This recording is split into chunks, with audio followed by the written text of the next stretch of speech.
যারা পৃথিবীতে গুনাহ করে না, বলেন আমার সাথে, যারা পৃথিবীতে তারা জান্নাতে যাবে না।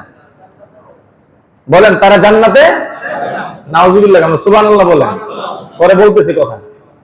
আলহামদুলিল্লাহ, মহান আল্লাহ রাব্বুল আলামিনের দরবারে অসংখ্য অগণিত শুকরিয়া, যে মহান আল্লাহ রাব্বুল আলামিন আমাদেরকে এখনো পর্যন্ত হায়াতের মধ্যে বাকি রেখে সুস্থতার সাথে, ঈমানের সাথে, ইজ্জতের সাথে জুমার দিনে জুমার নামাজ আদায়ের জন্য জুমার মসজিদে এসে বসে হাজিরি দেওয়ার তৌফিক দান করেছেন। এজন্য রব্বে কারীমের দরবারে অন্তঃস্থল থেকে বলিষ্ঠ কণ্ঠে কালিমাতে শুকর আদায় করে সকলে পড়ি আলহামদুলিল্লাহ। আজকের দিনের মধ্য দিয়ে, মানে আরবি মাস হিসাবে দিনের সূচনা হয় রাত দিয়ে, সেই হিসেবে গতদিন মাগরিবের পর থেকে 1 তারিখ শুরু হয়ে গেছে। আরবি মাস হিসাবে, আরবি বৎসর হিসাবে বছরের এটা প্রথম মাস, প্রথম দিন। আলহামদুলিল্লাহ বলেন। আমাদের জীবন থেকে একটা বছর অতিবাহিত হয়ে গেছে। বছরের শেষ দিন গত দিনের মধ্য দিয়ে চলে গেছে, বিদায় নিয়ে চলে গেছে। মুসলমানের সন্তানেরা 31st নাইট ডে পালন করে ইংরেজি মাসে। সেই দিনে তারা আনন্দ উল্লাস করে। 2-4 জন লোক ছাড়া ম্যাক্সিমাম লোক গুনাহে লিপ্ত থাকে। তারা আনন্দ করে বছরের শেষ দিনটা আমরা ভালো করে কাটাবো, এই নিয়তে যে আগামী বছরটাও যেন সুন্দর কাটে। এটার একটা থিম আছে আলাদা, ওই দিকে আমি যাব না, জাস্ট একটা ধারণা দিচ্ছি, আপনারা সকলেই জানেন। তো আনন্দ মুহূর্ত কাটাবার জন্য বছরের শেষ দিনটাকে সে নির্বাচন করেছে গুনাহের মধ্য দিয়ে। অথচ তার ভিতরে এই ধারণা নাই যে আমার কবর জীবনের প্রথম রাত যে কিভাবে কাটবে, ওইটার হাসন নাসর কি হবে, ওইটার হিসাব কিতাব কি হবে, এটা আমরাও এর থেকে দূরে, আমাদের সন্তানরাও দূরে। জীবনের বছরের শেষ দিন আমি আনন্দ উল্লাসে কাটাচ্ছি গুনাহের পরিবেশে। হ্যাঁ, আমার জানা নাই যে কবরের প্রথম রাতটা আমার কেমন হবে, কি ব্যবহার হবে আল্লাহর সাথে, আমার ফেরেশতারা আমার সাথে কি ব্যবহার করবে, কি মুআমালা হবে আমার সাথে। সেদিন কি আমাকে আদর আপ্যায়ন করে জান্নাতের দস্তরখানা বিছাবে, নাকি আমাকে ভৎসনা দিয়ে জাহান্নামের চাদরে আমার শরীরকে মুড়িয়ে দিবে, আমার তো জানা নেই। এজন্য বছরের শেষ এবং শুরু এটা আল্লাহ নবী কিভাবে কাটাইতেন, হাদিসের মধ্যে আসছে যে হুজুর বছরের শেষের দিনগুলোকে কাটাইতেন নামাজের মাধ্যমে, তওবার মাধ্যমে। বছরটা যেইভাবে কাটানোর দরকার ছিল, যেইভাবে কাটাইলে, যেইভাবে বললে, যেভাবে চললে আমার আল্লাহ, আমার মালিক খুশি হতো, আমি হয়তো সেইভাবে কাটাতে পারি না। প্রত্যেকেরই তো মালিক আছে। আমরা এখানে যারা বসছি সবার মালিক আছে না? সবার মালিক আছে। দুনিয়ার লাইনেও মালিক আছে, বসের উপরে বস আছে না? কথা বলেন না কেন? নেতার উপর নেতা আছে না? সরকারের উপর সরকার আছে না? প্রেসিডেন্টের উপর প্রেসিডেন্ট আছে না? বাঘের উপর টাগ আছে না? এরকমই সর্বোপরি হলো দুনিয়ার যত চিজ আসবাব, যত ক্ষমতা, যত আপনার টাকা পয়সা, এইটার একটা শেষ আছে। ক্ষমতার রদবদল আছে না নাই? কিন্তু মহান আল্লাহ রাব্বুল আলামিন এমন একজন মালিক, এমন একজন সরকার, এমন একজন প্রেসিডেন্ট, এমন একজন স্রষ্টাকর্তা, যার ক্ষমতার কোনোদিন লয় নাই, কোনোদিন ক্ষয় নাই। কোন সুবহানাল্লাহ। যার ক্ষমতা সুপ্রতিষ্ঠিত, যিনি চিরস্থায়ী। আল্লাহ রাব্বুল আলামিন নিজের পরিচয় দিতে গিয়ে বলেন যে আমি যে কেমন আল্লাহ তোমরা জানো, তোমরা শোনো। আল্লাহু লা ইলাহা, আল্লাহ এমন একজন ইলাহ, লা ইলাহা ইল্লাহু, যিনি ছাড়া আর কোনো ইলাহ নাই, ইবাদতের উপযুক্ত আল্লাহ তাআলা ছাড়া পৃথিবীতে, পৃথিবীর বাইরে আর কেউই নেই। সুবহানাল্লাহ। তিনি বলেন শুধু আমি ইবাদতের উপযুক্ত তাই নয়, আল হাইয়ুন, আমি চিরঞ্জীব, আমার কোনো মরণ নাই, আমার ক্ষমতার কোনো লয় নাই, কোনো ক্ষয় নাই। আল কাইয়ুম, আমি চির প্রতিষ্ঠিত, আমার এই প্রতিষ্ঠা সম্পর্কে কারো কোনো সন্দেহের কোনো কারণ নাই।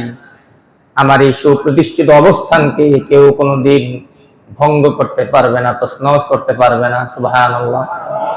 এই পরিচয়টা স্বয়ং আল্লাহ নিজে দিয়েছেন। সুতরাং যেটা আমাদের জীবনে একটি বছর শুরু হয়ে গেছে, আমাদের অত্যন্ত গুরুত্বের সাথে এই বছরকে গ্রহণ করা এবং এখন থেকে নিয়ত করা, সর্বোচ্চ আদব আখলাক দিয়ে, আমল দিয়ে এই পূর্ণ বছরটাকে আমরা সাজিয়ে দিব আল্লাহর সন্তুষ্টিতে। সকলে বলেন আমিন। অনেকের মনে ধারণা আসতে পারে আমরা বছর গণি ইংরেজিতে, উর্দুতে গণনা করে না, গণি ইংরেজি, তাহলে আরবি মাস আমাদের শুরু হলো কেন? মুসলমানদের ইমানি চাহিদা, সকলেই আরবি মাসের জ্ঞান রাখা উচিত। অন্ততপক্ষে সকলের না হলেও সমাজের এমন দুই একজন থাকা উচিত যার আরবি মাসের জ্ঞান সম্পূর্ণ আছে। একজনও যদি না থাকে, ফরজে কিফায়া তরক করার যে কবিরা গুনাহ, এই গুনাহ সমাজের সমস্ত লোকের উপরে আপতিত হবে। নাউযুবিল্লাহ।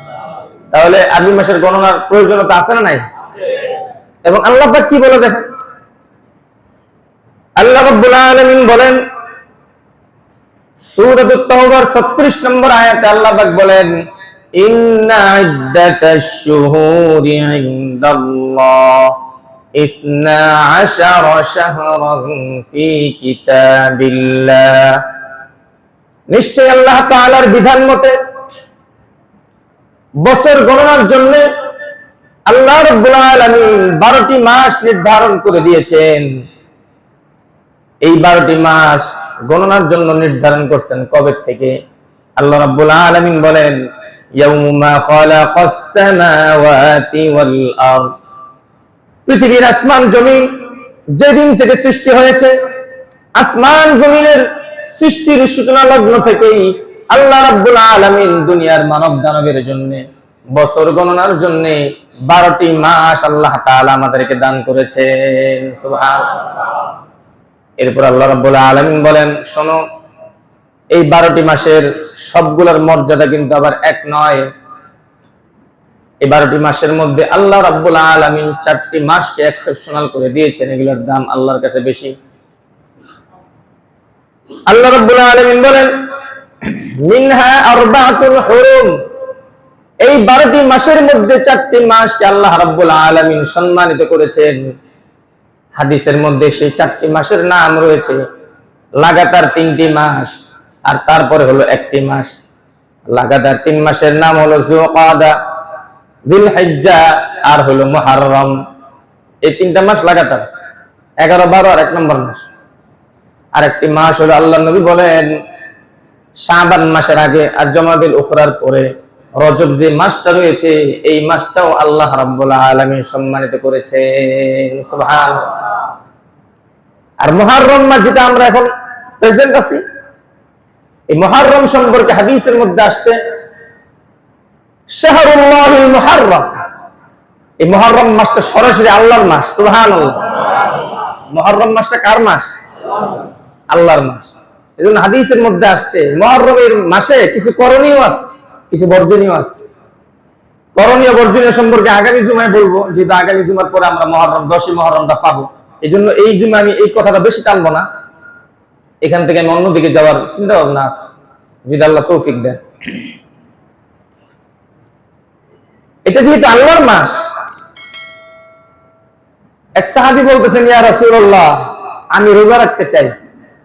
আল্লাহ নবী বলেন, তুমি যদি রমজান মাসের পরে কোন মাসে রোজা রাখতে চাও তাহলে মুহররম মাসে রোজা রাখো। সুবহানাল্লাহ। মুহররম মাসে রোজা রাখা রমজান মাসের পরবর্তী সময়ে সবচেয়ে উত্তম। আবার এই মুহররমের 10ই মুহররম যেটা, সেটাকে বলা হয় ইয়াম আশুরা। এই 10ম মুহররমে কেউ যদি রোজা রাখে, আল্লাহর হাবিব বলেন আল্লাহ তাআলা এই রোজার বরকতে তার পূর্বের 1 বছরের গুনাহ মাফ করে দেন। আচ্ছা, এবার আপনাদেরকে একটা প্রশ্ন করি, পূর্বের এবং পরের 1 বছরের গুনাহ মাফ হয় কোন দিনে রোজা রাখলে? না, 9 জিলহজের। কয় জিলহজ? মাশাআল্লাহ, সবাই পারছেন আপনারা। শুধুমাত্র মুহররমের রোজা যদি রাখে 10ম রোজা, তাহলে 1 বছরের গুনাহ মাফ। কয় বছরের গুনাহ? পূর্বের। আর আরাফার দিনের রোজা 2 বছর, পূর্বের এবং পরের। এবার আল্লাহ রাব্বুল আলামিন বলেন, আমি তোমাদের বছর গণনার জন্য 12টি মাস দান করলাম, 12 মাসের মধ্যে 4টি মাস সম্মানিত করলাম। যালিকা দ্বীনুল কাইয়্যিম, আর এই যে বিধানটা আমি নাযিল করলাম, এটা সুপ্রতিষ্ঠিত। এখানে আর কোনোদিন নড়াচড়া করা হবে না, কিয়ামত পর্যন্ত এই বিধান বহাল থাকবে। কোনোদিন 12 মাসের জায়গায় 13 মাস হবে না, অথবা 12 মাসের জায়গায় 11 মাস কেউ করবে না। এটা সুপ্রতিষ্ঠিত বিধিবিধান। ফালা তাযলিমু ফীহিন্না আনফুসাকুম, সুতরাং তোমরা নিজেদের ভিতরে কোনোদিন জুলুম করো না, নিজের নফসের উপরে জুলুম নির্যাতন করো না। আর কি করতে বলা হয়েছে? আল্লাহ রাব্বুল আলামিন বলেন, ওয়াকাতিলুল মুশরিকিনা কাফা, তোমরা মুশরিকদের বিরুদ্ধে সমানভাবে সমাবেত হয়ে যুদ্ধ জিহাদ চালিয়ে যাও। সুবহানাল্লাহ। যুদ্ধ জিহাদ করতে গেছে কার বিরুদ্ধে? আওয়াজ দিয়ে বলো না, কার? এই কথাটা কার? আল্লাহ। আল্লাহর কথা বলতে কি ভয় লাগে? বলেন, কাদের বিরুদ্ধে যুদ্ধ করতে বলছে? একা একা না একসাথে? হ্যাঁ, সমাবেত হয়ে কাফা। এবং এটা আল্লাহর নির্দেশ, মুশরিকদের সাথে তোমরা যুদ্ধ করো, জিহাদ করো, ইসলামকে প্রতিষ্ঠিত করার জন্য, আল্লাহর আইনকে আল্লাহর জমিনে প্রতিষ্ঠিত করার জন্য, কোরআনের আইনকে আল্লাহর জমিনে প্রতিষ্ঠিত করার জন্য তোমরা কি করতে থাকো? বলেন না কি? যুদ্ধ জিহাদ করো। যুদ্ধ হলো বাংলা শব্দ, আর জিহাদ হলো আরবি শব্দ। এতটুকু। আমরা যুদ্ধের কথা বললে ভয় পাই না, কিন্তু জিহাদের কথা বললে ভয় পাই। এটা ভয়ের কোনো কারণ নাই। এটা হলো পশ্চিমারা মুসলমান সমাজের ভিতরে একটা আতঙ্ক সৃষ্টি করার জন্য এটাকে বিভিন্নভাবে তারা ব্যবহার করছে, কিন্তু তাদের এই ধোকার ভিতরে আমরা পা দিই না, ইনশাআল্লাহ। আল্লাহ পাক বলেন, তোমাদেরকে যে আমি বললাম মুশরিকদের বিরুদ্ধে জিহাদ করবা সমান তালে, সমানভাবে একসাথে হয়ে, কেন বলেছি তোমরা কি তা জানো? আল্লাহ রাব্বুল আলামিন বলেন, কামা ইউকাতিলুনাকুম কাফা, যেমন কাফের মুশরিকরা যখন জিহাদ করে, যুদ্ধ করে মুসলমানদের বিরুদ্ধে, তখন তারা কিন্তু একা করে না, সমস্ত কাফের গোষ্ঠীরা একসাথে হয়ে মুসলমান নিধনের জন্য তারা যুদ্ধ করে যায়। কথাটা বলেন ঠিক কিনা? পৃথিবীতে আপনারা দেখেন তো, একটা অমুসলিম কান্ট্রি দেখেন যেখানে যুদ্ধ লাগায় রাখছে। এই কাফের মুশরিক বেঈমানদের গোষ্ঠী যারা, সবসময় তারা মুসলমানদের দেশগুলোর ভিতরে তারা কোলাহল সৃষ্টি করে রাখে। এই ষড়যন্ত্রের পিছনে একমাত্র দায়ী হলো কাফের মুশরিক আর ইসরায়েল, আমেরিকা। কথা বলেন ঠিক কিনা? চরম পর্যায়ের দুষ্ট লোক তারা। তাদের মিশনই হলো এটা, শয়নে স্বপনে, খাইতে বইতে, চলতে ফিরতে একটাই স্বপ্ন তারা দেখে, মুসলিম কিভাবে নিধন করা যাবে। মানে সামসিকের মতন। আপনারা সামসিকে ছিলেন না? সামসিকে সবসময় শয়নে স্বপনে জিকির করে, সূর্য যদি না ওঠে, সূর্য যদি না ওঠে, সূর্য যদি না ওঠে। কারণ সূর্য যদি ওঠে, এটা সামসিকের বড় জ্বালা, সে চোখে দেখতে পারে না। এই জন্য সূর্য যাতে না ওঠে দোয়া করতে থাকে। সারা দুনিয়ার সমস্ত সামসিকা মিলে দোয়া করে সূর্য না ওঠার জন্য, তাদের দোয়া কি কবুল হবে? সূর্য তো উঠবেই। সারা দুনিয়া কাফের মুশরিক বেঈমানরা হলো দুনিয়ার এই সামসিকের মতো। তারা ইসলামের সূর্যকে নিধন করতে চায়। আল্লাহ রাব্বুল আলামিন বলেন, সারা দুনিয়ার কাফের মুশরিকরা ইসলামের সূর্যকে নিধন করতে চাইলেও আমি আল্লাহ রাব্বুল আলামিন ইসলামের সূর্যকে প্রতিদিন উদয়মান করব। সুবহানাল্লাহ। এই কথাটা আবার আমার নাই, কথাটা আল্লাহ তাআলা। আল্লাহ পাক এটা আবার আরেক আয়াতে বলছে, ওয়াল্লাযী আরসালা রাসূলাহু বিল হুদা ওয়া দীনিল হক ليظهره على الدين كله ولو كره المشركون। আল্লাহ তো এমন একজন সত্তা যিনি তার রাসূলদেরকে সত্য ধর্ম দিয়ে দুনিয়াতে প্রেরণ করেছেন, যাতে করে দুনিয়াতে যত ধর্ম আছে সমস্ত ধর্মের উপরে যেন ইসলাম ধর্মটা প্রতিষ্ঠিত থাকে। কিন্তু কাফের মুশরিকরা আল্লাহর এই নূরকে, আল্লাহর এই দ্বীন ইসলামকে ফু দিয়ে নিভিয়ে দিতে চায়, কিন্তু আল্লাহ রাব্বুল আলামিন তাদের মিশনকে ধ্বংস করে দেন। আল্লাহর মিশন দ্বীন ইসলামকে আল্লাহ জীবিত রাখেন। সুবহানাল্লাহ। কিয়ামত পর্যন্ত ইসলাম থাকবে। যেদিন ইসলাম থাকবে না, একজন মুসলমান বাকি থাকবে না, সারা পৃথিবীতে একজন মুমিন মুসলমান খুঁজে পাওয়া যাবে না, সেই দিন এই বেঈমানদের আর কোনো সুযোগ নাই থাকার। আল্লাহ তাআলা তামাম আসমান জমিন ধ্বংস করার যে নিজাম, সেই নিজাম চালু করে দিবে, সমস্ত পৃথিবীকে আল্লাহ তাআলা ধ্বংস করে দিবে। কাফের মুশরিকরা এটা অপছন্দ করে যে ইসলামের জয় জয়কার হোক, এটা কাফের মুশরিকরা কোনোদিনও চায় না। এই কালে যদি কোনো মুসলমানও নাচে, যে ইসলামের আলো যাতে প্রজ্বলিত না হয়, নিভে যায়, তাহলে ইসলামের লেভেল শুধু থাকবে, ভিতরে তাদের চরিত্র কাফের মুশরিকের হয়ে যাবে। কথা কি আপনারা বুঝতে পারছেন?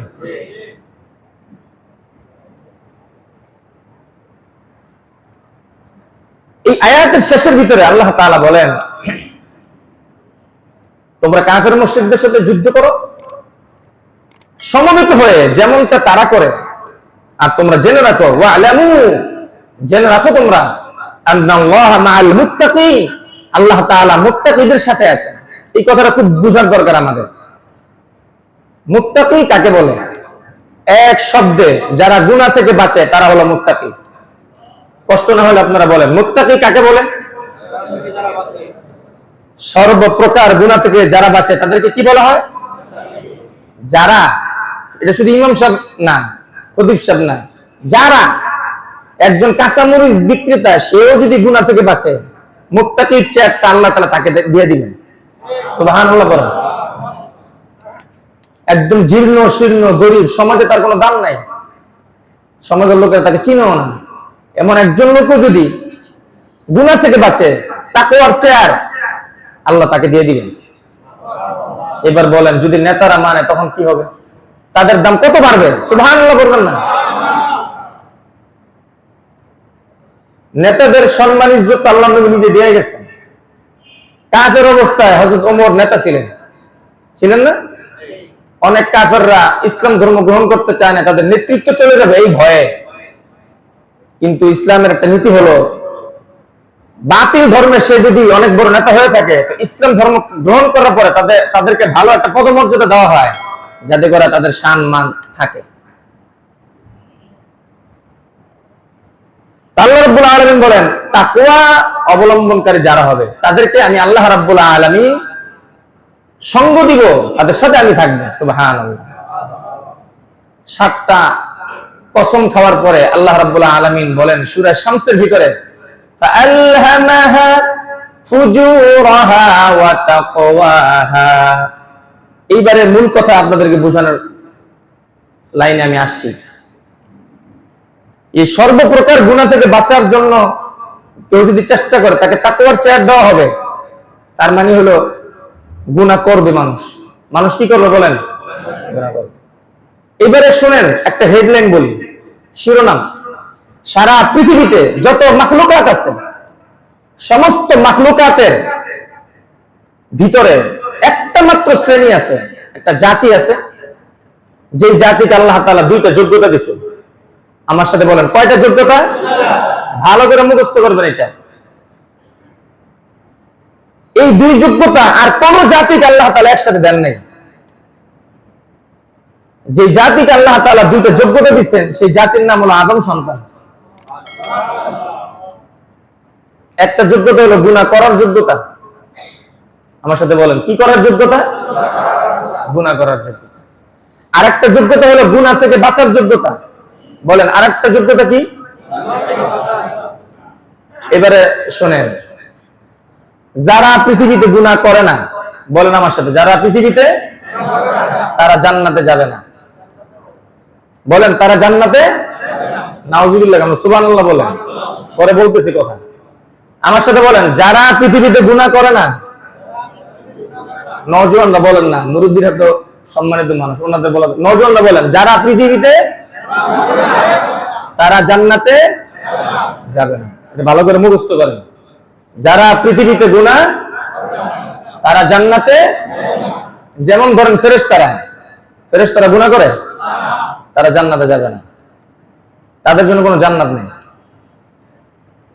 আবার গরু, ছাগল, ভেড়া, বকরি, পশু পাখি আরো যারা আছে জীব জানোয়ার, তারা কি গুনাহ করে? আপনারা বুঝেন না। শিয়াল যদি কোনো মানুষের মুরগি চুরি করে খেয়ে ফেলায়, কোন আদালত তারা শাস্তি দিবে? এটাকে গুনাহ বলে সাব্যস্ত করবে? অথবা কোন মুফতি সাহেব বলবে শিয়াল তো এটা হারাম কাজ করছে, চুরি করে মুরগি খেয়েছে, এই কথা বলবে কেউ? তাহলে বলেন, পশু পাখি জীব জানোয়ারের কোনো গুনাহ আছে? তারা জান্নাতে যাবে? এখন তো আপনারা মনে মনে অনেকে খুশি হয়েছেন, যাক, আগের কথা তো পুরা আসমান ভাঙা পড়ার মতন কথা। গুনাহ না করলে বলে জান্নাতে যাওয়া যাবে না, এই কথাতে প্রথমেই শুনলাম। ঠিক না বলেন? পৃথিবীতে যারা গুনাহ করে না, জান্নাতে তাদের কোনো জায়গা নাই, জান্নাতে তারা যাবে না। এখন প্রশ্ন হইল যে হুজুর, জান্নাতে তো ফেরেশতারা থাকবে, তাহলে যাইলো না কেমনে? জান্নাতে ফেরেশতা থাকবে বলে আমার আপনার খেদমত করার জন্য, জান্নাতের ফল ফলাদি খাওয়ার জন্য না। সুবহানাল্লাহ বলেন। জান্নাতে যে হুর ও গিলমান স্ত্রী দিবে আল্লাহ তাআলা, এটা কি ফেরেশতাদেরকে দিবে না আমাদেরকে দিবে? অনেকে বলতে চায় না, হুজুর যেই অন্যায় করি জান্নাতে যাবো কিনা এই যদি সন্দেহ, আবার স্ত্রী পাবো নাকি? ইনশাআল্লাহ আমরা যাবো, ইনশাআল্লাহ বলেন।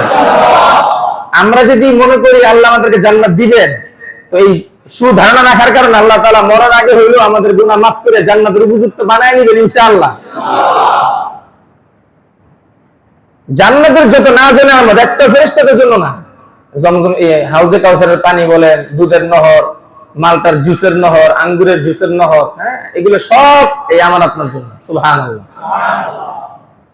যত সুন্দরী রমণী নারী আল্লাহ তাআলা জান্নাতে বানায় রাখবেন, সব এই আদম সন্তানদের জন্য জান্নাতের মেহমানদারি হিসেবে। মনে মনে অনেকে বলবো, হুজুর আর কোন নিয়ামত খুঁজে পায় না, এই বউ দিব জান্নাতে। বউর মতো নিয়ামত পৃথিবীতে আর নাই তো। সুবহানাল্লাহ বলবেন না? পৃথিবী সূচনাই করছে বউ দিয়া। সুবহানাল্লাহ বলেন। বউ ছাড়া স্বামী অচল, বউ ছাড়া স্বামী কি অচল। বউ হলো স্বামীর পরিপূরক। সুবহানাল্লাহ বলেন। বউ স্বামীর কি পরিপূরক, স্বামীর আত্মতৃপ্তি, প্রশান্তির জায়গা। সুবহানাল্লাহ। এটা আল্লাহ তাআলা কোরআনে বলছেন, আমি বিবিদেরকে তোমাদেরকে দিলামই, তোমরা তাদের কাছে শান্তি পাবা। সুবহানাল্লাহ। এবং জান্নাতে আর কোনো আমল থাকবে না, ওখানে কোনো নামাজ, রোজা, হজ, যাকাত কিচ্ছু নাই, আছে হলো বিবি। আছে কি বলেন? তাহলে বিবির সাথে ভালো ব্যবহার করতে হবে কিনা? ভালো ব্যবহার করতে হবে, খাওয়ায় দিবেন, মার্কেট করে দিবেন, হালাল টাকায়, হারাম টাকায় না। আবার মুহতারাম হাজিরিন, যে কথা বলতেছিলাম, ফেরেশতাদের কোনো জান্নাত নেই, ওনারা থাকবে জান্নাতে আমাদের খাদেম হিসেবে। বলেন আমাদের কি হিসেবে থাকবে? আরো জোরে বলেন, কি হিসেবে? আপনারা জেলখানা চিনেন না? জেলখানায় দেখবেন আসামি থাকে, সাথে আবার কারারক্ষীরা থাকে না? কারারক্ষীরা কি আসামি নাকি? তারা রক্ষী হিসেবে থাকে, তারা কিন্তু আসামি না। ঠিক তদ্রুপ ভাবে জাহান্নামের কারারক্ষী হিসেবে ফেরেশতারা নিযুক্ত থাকবে, তারা কিন্তু জাহান্নামী না। আল্লাহ রাব্বুল আলামিন মানুষদেরকে দুইটা যোগ্যতা দিছে। সবাই আমার দিকে তাকান। কয়টা যোগ্যতা দিছে ভাই? একটা গুনাহ করার যোগ্যতা, একটা গুনাহ ছাড়ার যোগ্যতা। আল্লাহ রাব্বুল আলামিন ফেরেশতাদেরকে গুনাহ করার যোগ্যতা দেন নাই।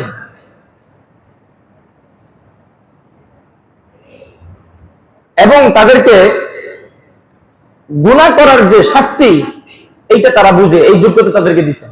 ফেরেশতারা জানে গুনাহ করলে কি শাস্তি হবে, এটা ফেরেশতারা জানে। পশু পাখি তারা গুনাহ করার মজা বুঝে, কিন্তু গুনাহ করার সাজা তারা বুঝে না।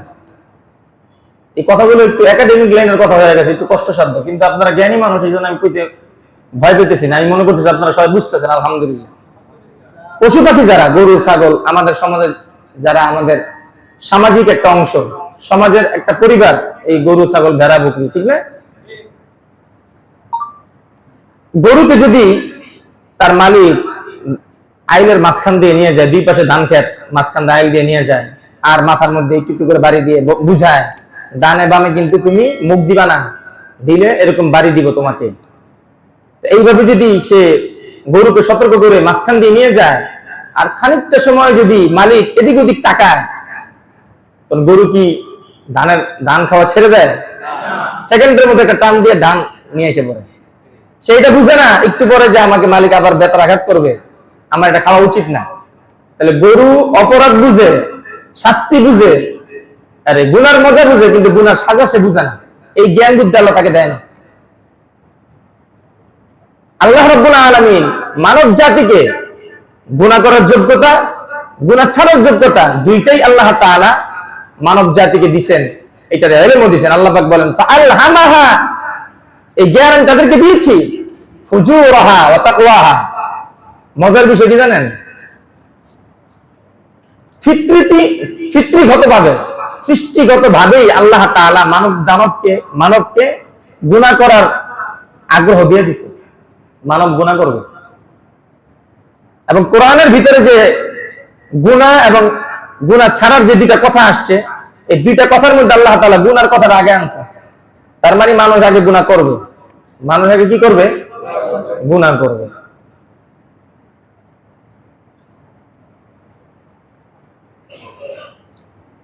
কিন্তু আপনারা জানেন পৃথিবীতে যত গুনাহ আছে সমস্ত গুনাহ করা কি হারাম। সমস্ত গুনাহ করা কি হারাম। আল্লাহ তাআলা এমন একটা গুনাহ সৃষ্টি করেন নাই যেই গুনাহটা না করলে মানুষ মারা যাবে, মানুষের ক্ষতি হবে, মানুষ ধ্বংস হয়ে যাবে, এমন কোন গুনাহ আল্লাহ নাযিল করেন। আপনাদের জানা থাকলে হাত উঠায় বলেন যে এই অপরাধটা যদি আল্লাহ তাআলা অপরাধ হিসেবে সৃষ্টি না করত তাহলে খুব ভালো হইতো, মানব দানব একটু শান্তি পেত। একটা গুনার কথা বলতে পারবেন কেউ?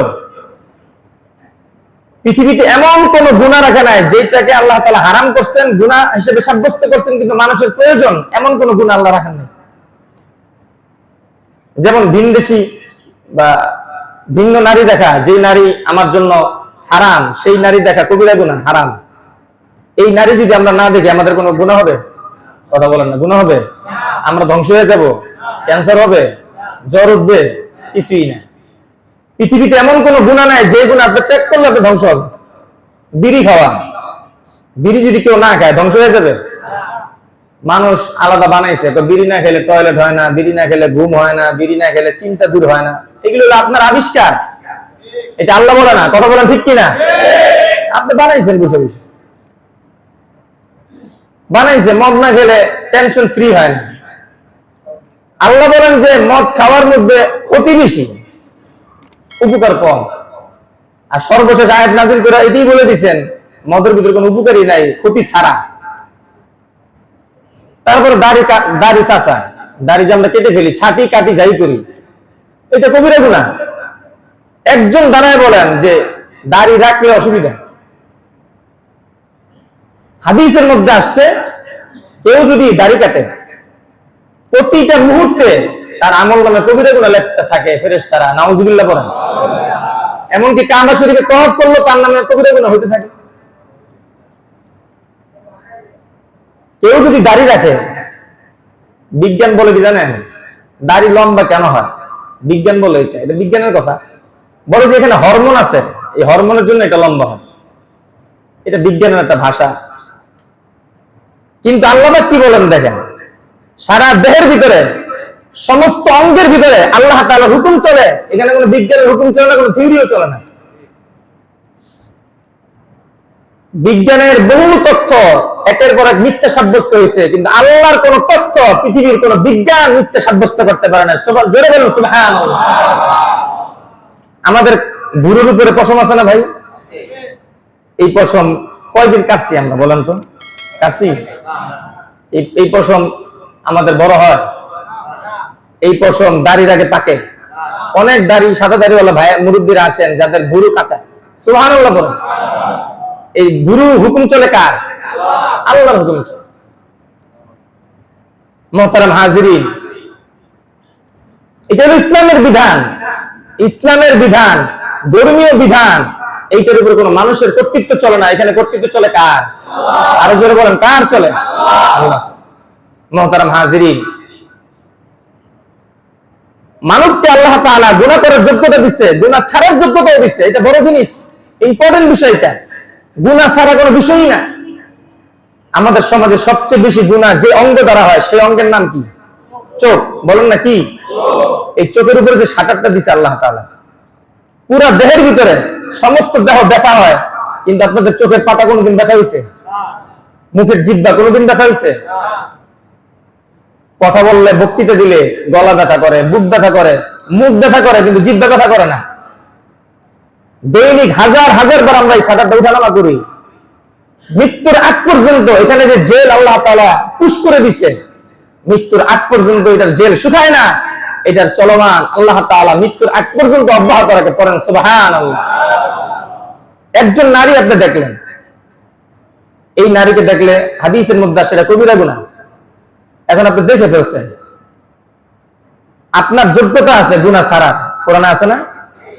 গুনাহ করার যোগ্যতা আছে, গুনাহ ছাড়ার যোগ্যতাও আছে। এটা তো বলছে আল্লাহ। এটা কে বলছে? আপনি সাথে সাথে চোখটা নামায় ফেললেন, যাহা একে দেখলে আল্লাহ পাক নারাজ হবে, এটা হারাম, আমি আল্লাহ সন্তুষ্টিতে আমি এই মেয়েটার দিকে তাকাইলাম না। আপনি চোখটা নামাইলেন, লাভটা কি জানেন? তামাম আসমান জমিনে যত জিন ইনসান আদম থেকে নিয়ে কিয়ামত পর্যন্ত নফল ইবাদত করবে, সমস্ত নফল ইবাদত যদি একসাথে করা হয়, যেই পরিমাণ সওয়াব আল্লাহ তাআলা দিবেন, তার চাইতে বেশি সওয়াব দিবেন ওই পুরুষকে, যেই পুরুষ একটা বেগানা নারীর দিকে তাকানোর সক্ষমতা থাকা সত্ত্বেও আল্লাহর ভয়ে চোখ নামায় ফেললেন। আল্লাহ তামাম আসমান জমিনের সমস্ত নফল ইবাদতের চাইতে উত্তম নেকি তার আমলনামায় দান করবেন। বলেন ভাই, আমরা যদি চোখের হেফাজত করি আমাদের কোনো লস আছে? একবার চোখের হেফাজত করবেন, 10,000 রাকাত নফল নামাজের সওয়াব পেয়ে যাবেন। তাহলে গুনাহ করলে লাভ বেশি না ছাড়লে লাভ?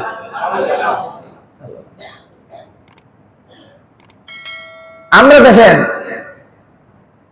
পেশাব পায়খানা করার পরে পবিত্রতা অর্জন করি না?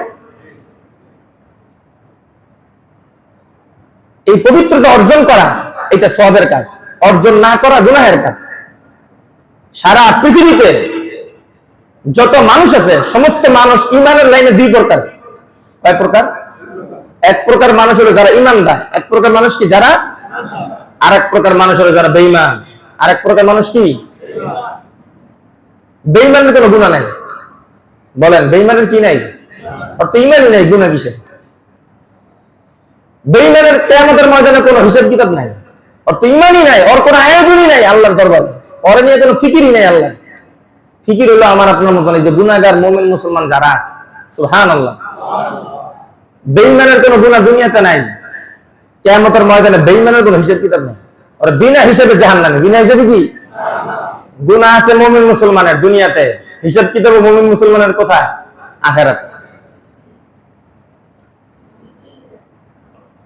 আল্লাহ রাব্বুল আলামিন দুনিয়াতে যত আয়োজন রাখছেন, সমস্ত আয়োজন মুমিন মুসলমানের, যত ইজ্জত সম্মান সব মুসলমানের, মুমিন মুসলমান।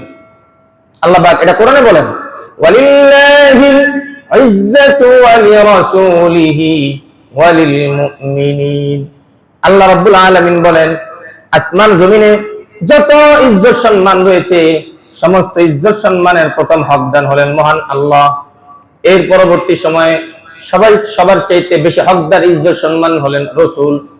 তার পরবর্তীতে তৃতীয় স্টেজে এসে সারা দুনিয়াতে আল্লাহ রাসূলের পরে সবচেয়ে সম্মানিত ইজ্জতদার শানদার যারা হবে তারা হলো মুমিন মুসলমান। সুবহানাল্লাহ। ওয়ালাকিন্নাল মুনাফিকিনা লা ইয়াফকাহুন।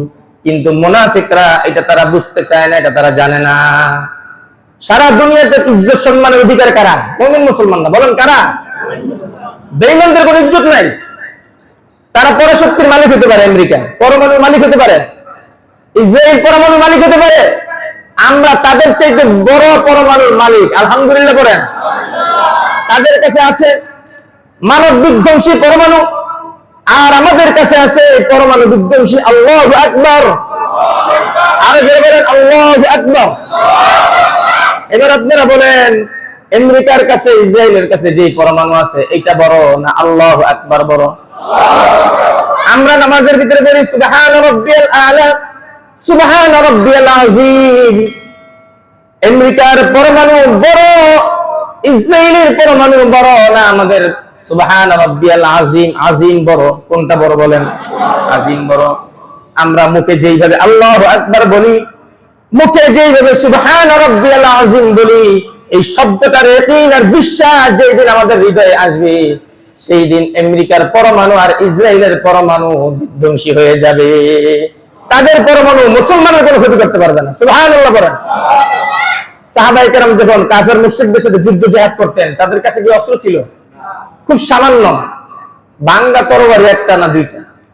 কিন্তু তাদের কাছে যেটা ছিল সেটা হলো তারা গুনাহ মুক্ত ছিল, একরকম তাকওয়া অবলম্বনকারী ছিল, মুত্তাকী ছিল তারা।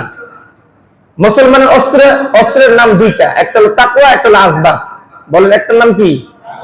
আর হলো আসবাব। আসবাব মানে হলো এই যে যুদ্ধ সরঞ্জাম, এগুলো একটা আসবাব। বলেন কাফের মুশরিকদের কাছে কি তাকওয়া আছে? কি আছে? আসবাব আছে। বলেন কি আছে? আসবাব এটা আরবি শব্দ, মানে সরঞ্জাম, যুদ্ধের সরঞ্জাম। আর মুসলমানদের কাছে তাকওয়া এবং সরঞ্জাম দুইটার মধ্যে জরুরি কোনটা? তাকওয়া। বলেন জরুরি কোনটা? তাকওয়া। মুসলমান অস্ত্র শস্ত্রে বিশ্বাসী না? হ্যাঁ, তবে অস্ত্র শস্ত্র রাখা দরকার, রাষ্ট্রীয় ভাবে অস্ত্র শস্ত্র রাখা দরকার।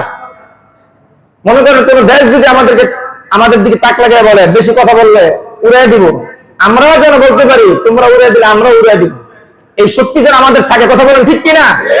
এটা আমাদের নেতা যারা হবেন, নেতৃস্থানীয় লিডার যারা হবেন, যারা জনগণকে নেতৃত্ব দিবেন, তাদের টেন্ডেন্সির ভিতরে এটা থাকা দরকার।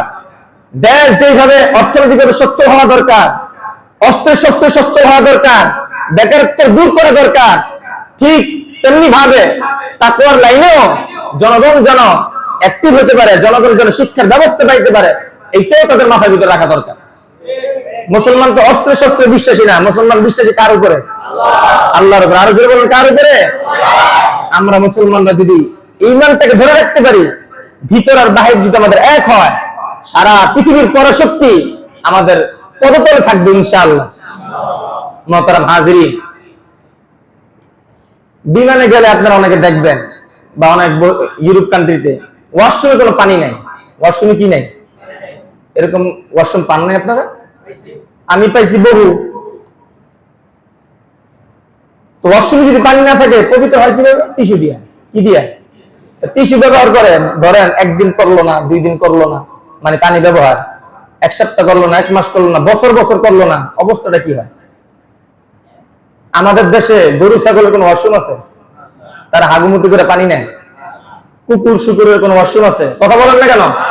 তারা হাগুমুতি করে পানি নেয়। তাহলে সভ্য কি কাফের মুশরিকরা না মুসলমানরা? আওয়াজ দিয়ে বলতে হবে কারা? আমরা তো তাদের সভ্যতা নিয়ে নাচতে থাকি, আমাদের সভ্যতা আমরা খুশি না। আমরা অনেকে বলি ওই কাফের মুশরিকরা, আমেরিকান লোকেরা বা সুইজারল্যান্ডের লোকেরা বা ইন্দোনেশিয়া, মালয়েশিয়া, ওনার লোকেরা খুব ভালো। কেন ভালো? মিশা কথা কয় না, তারা ধোকাবাজ করে না, ধোকাবাজি দেয় না, মানে ফ্রডবাজি করে না। আরে ভাই, তারা যত বিশ্বস্ততা অর্জন করে চলো, খালি ঈমান না থাকার কারণে আল্লাহর কাছে সবচেয়ে নিকৃষ্ট, এমনকি শুকুরের কুকুরের চেয়ে নিকৃষ্ট। কথা বলেন না কেন?